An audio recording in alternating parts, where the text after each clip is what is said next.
Bonjour à tous, je vous souhaite la bienvenue sur la chaîne de Filmins et de Singes, et aujourd'hui on va se poser une question et se demander si c'est bien ou si c'est mal d'utiliser des instruments virtuels à la place des vrais instruments dans une composition. Je me suis retrouvé face à un petit souci, enfin c'est pas un souci mais un petit obstacle ces derniers temps. Je travaille en collaboration avec un autre youtubeur, Gwendoniol, et je suis en train de composer une musique pour l'une de ses vidéos, et je me suis retrouvé donc confronté à un questionnement, parce que lui, moi je suis très, en ce moment, vous avez peut-être remarqué que je travaillais beaucoup avec les instruments, les synthétiseurs. Là actuellement par exemple, j'exploite beaucoup l'ARP 2600, sa modélisation, une très bonne modélisation que j'utilise qui a été faite par Arturia. Mais lui, c'est quelque chose qu'il aime moins. Ces sons un petit peu trop synthé. Lui, il a besoin de quelque chose de plus... alors il utilise le terme d'organique. Je pense que c'est dans le sens un petit peu plus vivant, mais au sens acoustique et physique. Alors que pour moi, le terme organique a un sens un petit peu différent en musique, mais bon, j'y reviendrai à l'occasion, c'est pas du tout le sujet de cette vidéo, puis ça n'a pas beaucoup d'importance.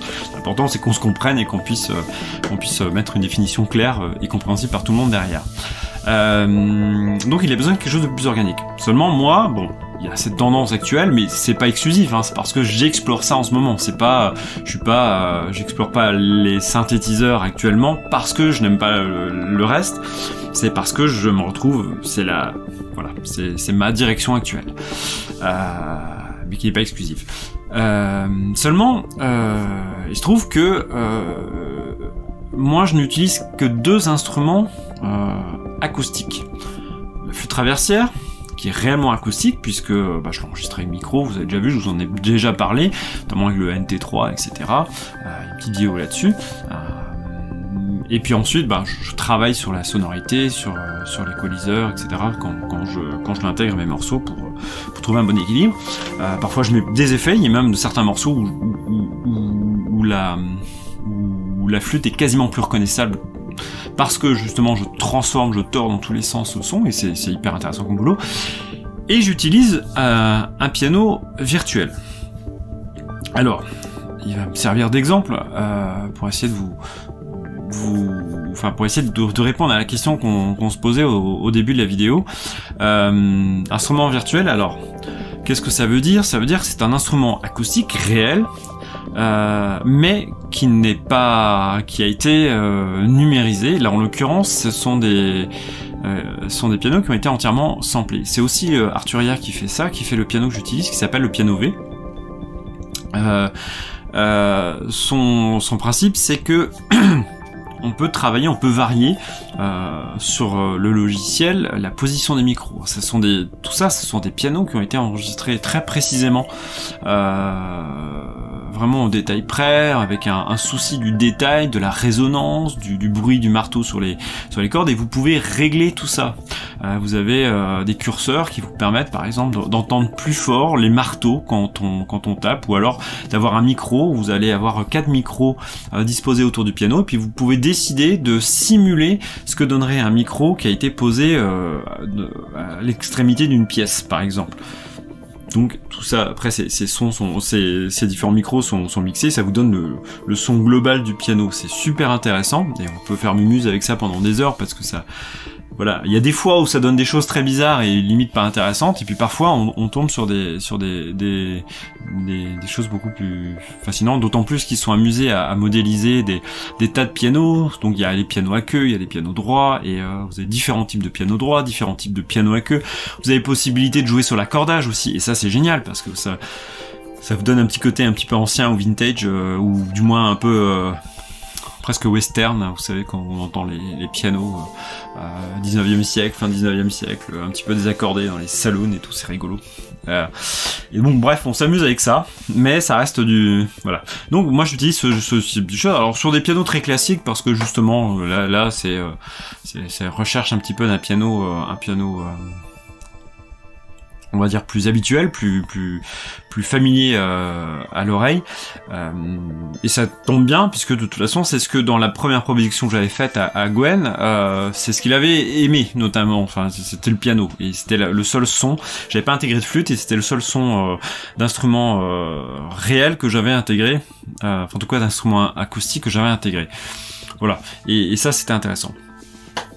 La première chose déjà qu'on peut se dire, c'est que ici, lui, il avait un souhait qui était d'avoir des instruments acoustiques, enfin du moins des instruments qui sonnent plus acoustiques, et que là, cet instrument qui est virtuel marche très bien, fonctionne très bien. Donc c'est pas un souci. Donc on a déjà un premier élément de réponse. Mais est-ce que dans l'absolu, c'est bien ou c'est pas bien ?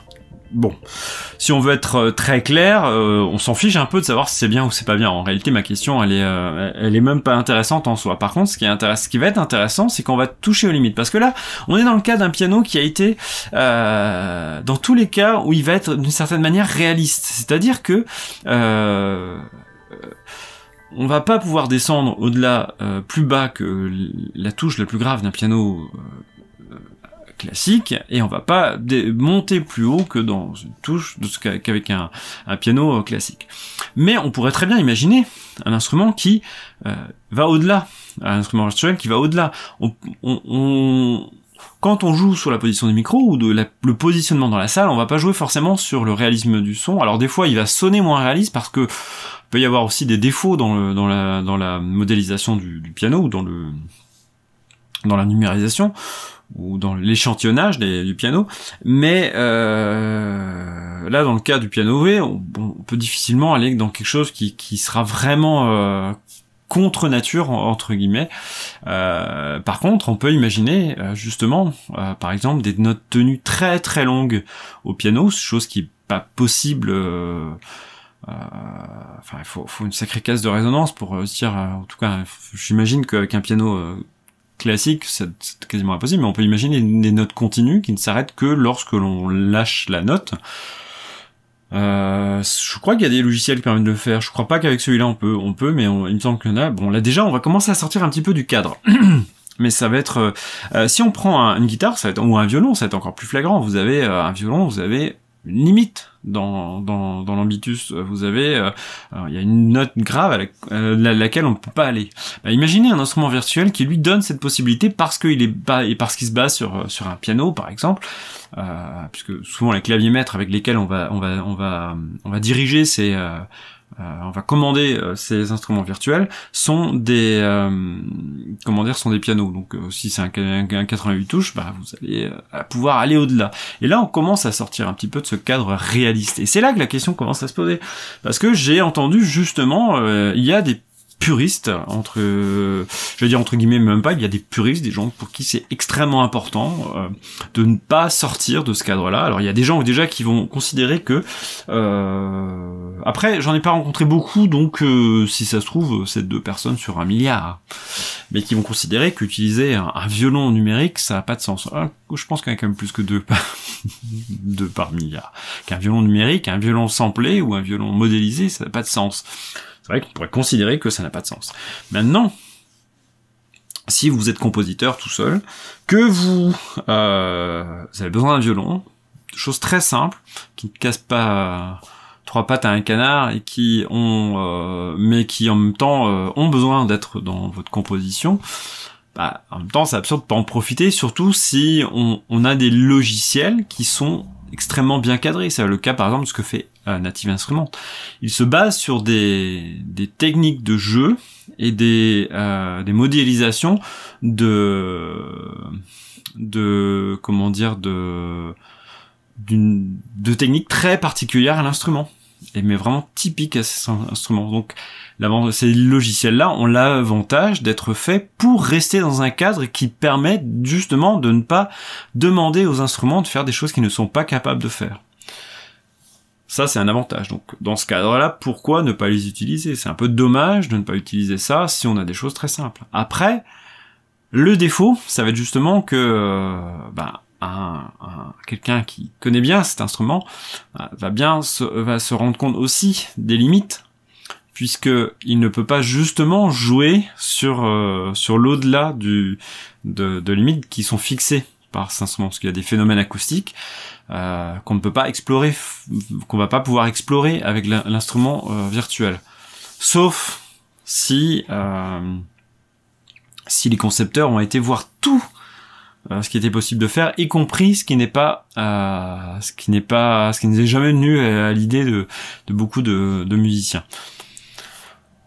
C'est toujours une limite. Après, il y a aussi la côté interprétation, c'est-à-dire que il y a des choses qu'on ne fera jamais avec un archet, qu'on peut se permettre de faire avec un clavier, et l'inverse aussi. Il y a une manière de jouer, il y a des limites dans l'interprétation à l'archet qui vont faire que on ne jouera jamais d'une certaine manière et qu'on jouera plutôt d'une autre, ou qu'on va plutôt privilégier certaines tonalités, alors qu'au clavier on s'en fiche un petit peu. Voilà. Alors, moi je pense que ce qui est intéressant dans ces instruments virtuels, c'est quand justement on dépasse l'instrument lui-même. Là où on arrive à la limite où c'est limite de la synthèse justement sonore. C'est-à-dire que quand vous allez explorer au-delà de la note la plus grave d'un violon, que vous allez chercher ce que c'est, ce sera peut-être pas un son réaliste. Est-ce que ça a une importance justement? Évidemment, les vieux sons de MIDI d'il y a 20-30 ans, ou voire même moins, hein, ça existe encore, qui donnent une espèce de pseudo-son de violon, un pseudo-son d'accordéon, tout ça, c'est kitsch, c'est au bord du ridicule, mais n'empêche que c'est pas toujours le cas. Et puis un piano MIDI, un accordéon MIDI, parce que ça existe, qui utilise des sons virtuels d'accordéon, on entend très peu de différence, c'est extrêmement réaliste. Hein. C'est extrêmement réaliste, j'en ai entendu jouer par un accordéoniste en particulier qui jouait de l'accordéon MIDI avec un accordéon. C'est extrêmement bien fait, hein, c'est... Bon, mais je pense que c'est là que c'est intéressant. Donc, à savoir si c'est bien ou pas bien, bon, j'ai répondu déjà à la question, mais je pense que on n'a aucune limite à se poser à utiliser les instruments virtuels. Je pense que, au contraire, c'est un moyen d'explorer le phénomène acoustique à partir de modélisation, et que ça soit naturel ou pas. Parce que il y a probablement des modélisations qui donnent un aspect de naturel, mais qui le soient absolument pas, c'est-à-dire mais qui soient absolument pas réalistes, parce que il y a aussi la perception de ce qui est réaliste aussi qui est important, c'est-à-dire que des fois on va se dire ah ça paraît réaliste, alors que si ça se trouve c'est absolument impossible naturellement, c'est peut-être un phénomène physique impossible en soi. Voilà, et c'est là que je trouve qu'il y a tout un terrain d'expérimentation en termes d'instruments virtuels. Par contre, après, on peut, à contrario, avoir besoin que ça sonne très réaliste. Alors ça, on en a parlé juste avant, puisqu'il y a la question des enregistrements l'échantillonnage extrêmement précis. C'est l'échantillonnage, pardon. Je l'ai peut-être pas défini. C'est simplement le fait d'enregistrer le son des instruments et avec des micros pour pouvoir le réutiliser ensuite sur un ordinateur en faisant les notes à partir d'un autre instrument. C'est juste un enregistrement quoi de chaque note les unes après les autres. Donc après il y a voilà, quand on veut être vraiment réaliste, c'est de mieux en mieux fait, donc pourquoi aussi s'en priver. Là où ça va être où la différence va être importante, c'est pour l'interprète finalement et pour la question de la musique live, parce que en tant que spectateur, ça va absolument pas avoir le même impact de voir quelqu'un jouer du violon avec un clavier que quelqu'un jouer du violon avec des cordes de violon. Là, évidemment, c'est le rapport visuel, le rapport physique à l'instrument qui est très différent. Moi, de la flûte, peut-être qu'un jour, je vais découvrir qu'ils font des samples de flûte traversière très bien faits. Flûte traversière en bois, je précise que c'est ce que je joue et c'est pas pareil que la flûte traversière en métal. Je vais peut-être découvrir des samples extrêmement bien faits, mais j'aurais pas envie d'en jouer en live parce que tout simplement ça ne m'apportera rien. Bon, après il y a aussi une question là-dedans, il y a aussi une question comment dire de familiarité aussi avec l'instrument. Ça serait un peu dommage de manquer la possibilité de continuer à explorer son instrument quand on le possède et qu'on le maîtrise et d'aller faire du virtuel à la place. Mais est-ce que c'est vraiment si peu pertinent? Même pas, parce que moi, mes sons de flûte traversière, je les retransforme, après je les modifie. Il m'arrive très souvent, une fois après avoir joué, de le baisser d'une octave et pour faire une doublure à l'octave de ce que je fais avec mes flûtes. final, il y a une partie qui se passe en virtuel. Alors c'est pas un instrument virtuel là par contre, on est dans un autre cadre, on est plutôt dans une dans la post-production, dans le post-traitement de, je sais pas si c'est le terme qu'on emploie pour enfin, dans la partie mixage bref. Mais n'empêche que on s'approche quand même de la question. Alors, franchement, pour conclure, enfin, je dirais juste que moi, j'hésiterais pas à utiliser des instruments virtuels. Après, c'est pas ma direction actuelle, hein, mais c'est quand même hyper tentant. Et quand on entend le réalisme des instruments, je sais pas, je vous ai pas parlé d'un exemple. Il y a Native Instruments qui a sorti. Alors, je crois que c'est pas tout à fait eux, ils sont distributeurs, mais il y a un concepteur d'instruments virtuels qui a modélisé à partir d'échantillons un Stradivarius, et c'est impressionnant. Alors, je sais pas quel niveau de réalisme par rapport à l'instrument original il y a. Il y a peut-être il y a sûrement des défauts, mais pour moi qui suis pas un spécialiste de violon, c'est extrêmement impressionnant. Je vous recommande d'aller voir, on entend des exemples, vous allez sur le site de Native Instruments, vous cherchez, je sais plus comment s'appelle le nom du plugin, ça doit être Cremona ou Stradivarius ou un truc comme ça. Parce qu'il y a un ensemble Cremona, un truc comme ça, un quartet, où vous allez avoir les violons, alto et violoncelle. Alors, je sais pas s'ils ont pas compté dans le quartet en fait la contrebasse en fait, et du coup un seul violon, parce que de toute façon deux violons dans un ensemble.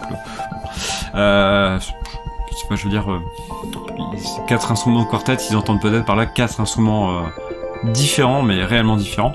Dans un quartet, je sais pas si vous êtes un peu au courant de comment ça fonctionne, c'est en général 2 violons, un alto et un violoncelle. Il n'y a pas de contrebasse, ça c'est plutôt dans le quintet. Et je sais plus du tout ce que je disais. Oui, donc vous avez un ensemble qui est extrêmement... Voilà, allez écouter voir 2 choses avant de vous laisser partir. La première, c'est, n'oubliez pas, vous pouvez me soutenir sur Patreon, c'est hyper important, parce que c'est ce qui me permet de continuer à travailler, ce qui me permet de faire ce que je fais avec Gwen Daniel, c'est ce qui me permet justement d'investir dans des instruments virtuels. Voilà, mine de rien, c'est pas donné tous ces trucs-là. J'en achète avec mes deniers, mais c'est clair que c'est pas évident non plus. Ça c'est la première chose, et puis la deuxième chose, n'oubliez pas aussi que je photographie les musiciens. Ça c'est mon autre activité, je suis photographe, mais je photographie tout ce qui tourne autour de la musique. Et vous pouvez aller voir un petit peu, vous avez le lien en description, c'est stevencorves.art. Voilà, je vous invite à aller voir un petit peu si vous êtes en Bretagne, ça peut vous servir, ça peut vous intéresser. Franchement, n'hésitez pas à aller jeter un coup d'œil, je photographie pas mal en argentique, et vous allez voir, c'est un petit peu différent de ce qui se fait habituellement.